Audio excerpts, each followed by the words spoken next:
The unexpected words of Barron Trump during his father's inauguration left an entire country in awe. What he said might forever alter the course of public discourse. Outside the Capitol, the atmosphere was charged with excitement, yet tinged with uncertainty. The event was not only a significant political milestone, but also a moment that encapsulated both the hope and division coursing through the nation. As millions gathered, both in person and through their screens, the inauguration of Donald Trump as the 47th President of the United States had already ignited a storm of reactions. Flags waved, cheers echoed through the air, and the Trump family, standing united, became a symbol of resilience amid a turbulent political climate. However, the eyes of the world were not only on Donald Trump as he delivered his second inaugural speech with his signature boldness. His words were filled with confidence, painting a vision for the next 4 years. But behind them lay a deeper current of tension. The nation he addressed was one divided, with healing seeming like a far-off dream. As Donald Trump concluded his speech and stepped back, a wave of applause reverberated through the crowd. The cameras focused on his family, his wife, Melania, standing regal and composed next to their son Barron, now a towering 7 feet tall at 18 years old. Despite his imposing height, Barron remained largely silent, yet his presence was undeniable. Then, something unexpected occurred. As the applause began to settle, Barron, dressed in a sharp black suit, took a step forward. His movement was subtle, almost hesitant, as though unsure of the moment. The crowd, curious and uncertain, quieted. What was happening? Even his family looked momentarily surprised.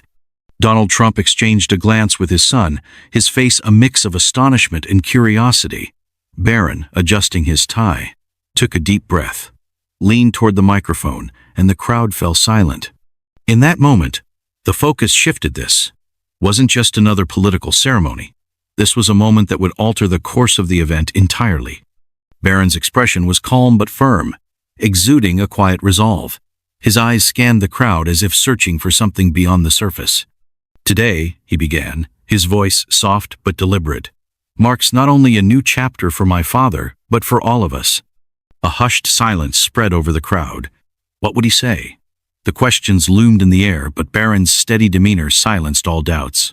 "What comes next," he continued, "is more than about celebrating a presidency. It's about taking a long, hard look at the country we want to be." There was a momentary stillness as the crowd absorbed his words. This wasn't the usual rhetoric from the son of a president. Barron's tone was not one of grandeur or political perfection. It was raw, reflective, and deeply personal. He paused for a moment, allowing his words to sink in. "I've spent much of my life observing," he confessed, "watching arguments unfold on television, reading about people who feel unheard, and listening to stories from all sides of this great divide." A collective exhale swept through the audience as he revealed the struggles of witnessing the national discord up close. "For a long time I stayed quiet," Barron admitted. "I thought it wasn't my place to speak." His vulnerability struck a chord, especially with the younger members of the audience who often feel their voices are drowned out by the louder, more powerful figures in politics. But then Barron's words shifted to a more determined tone. "But silence hasn't solved anything. If anything, it's made things worse. We've allowed fear and anger to define us, and it's tearing us apart." A ripple of recognition passed through the crowd. Here was a young man, speaking not as the son of a president, but as a citizen of this nation. Barron didn't dwell on the issues alone. He spoke of the need for change, of the power each of us has to make a difference. "We don't need to agree on everything," he said, his voice growing steadier. "But we must agree on one thing. The future of this country is worth fighting for." His words carried weight, and the crowd grew still, listening intently as Barron continued. "It starts with listening, not shouting." For many, it was the first time they had heard a message like this from someone so young, someone with no political experience, but with a profound understanding of the situation at hand.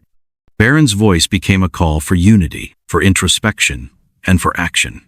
"The future we want is not one where we wait for others to make the change," he concluded. "It starts with us. We must take responsibility for the state of this nation." There was a long pause as Barron's words settled in the hearts of everyone present.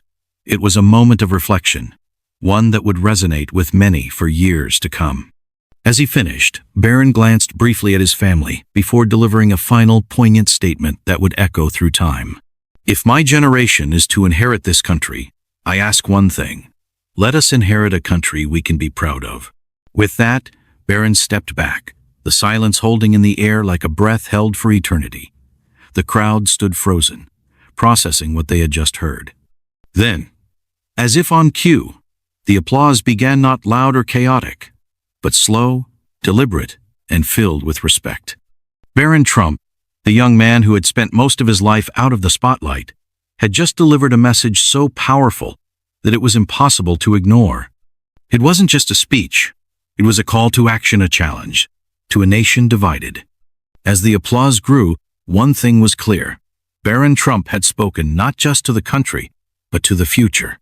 The applause lingered for a moment, filling the air with a sense of unity and respect. It wasn't just the typical crowd reaction. There was a certain reverence in it, as if the nation itself was absorbing Barron's words. It was a rare moment of collective reflection, where people, regardless of their political beliefs, took a step back to consider the weight of his message.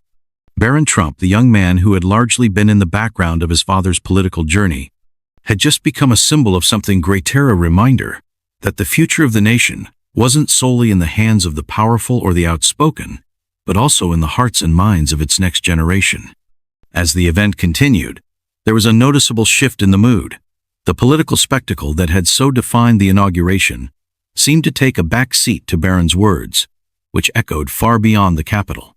The nation would remember his quiet but profound speech, and it would spark conversations across living rooms, classrooms, and boardrooms about the future, about listening, and about taking responsibility for the world we live in. In the days that followed, Barron's address became a topic of discussion everywhere.